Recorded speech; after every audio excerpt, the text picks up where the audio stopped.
No, mga kaibigan, ito na siya. Nagkakarga na kami. May konti, alis na kami. Mga alas 4.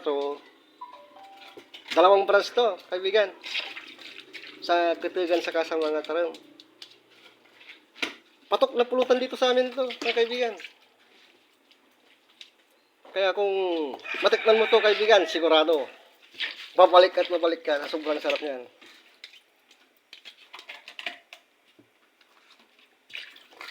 Kilawin balat ng baka. Pulutang malupit.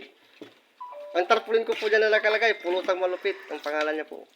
Doon sa mga Tarong, may branch po yan. Saka sa Katigan.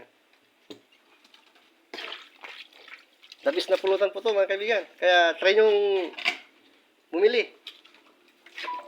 Yung mga mahilig sa alak dyan. 60 pesos po isa nito. Pero sulit yan, punong-puno po. Ayan.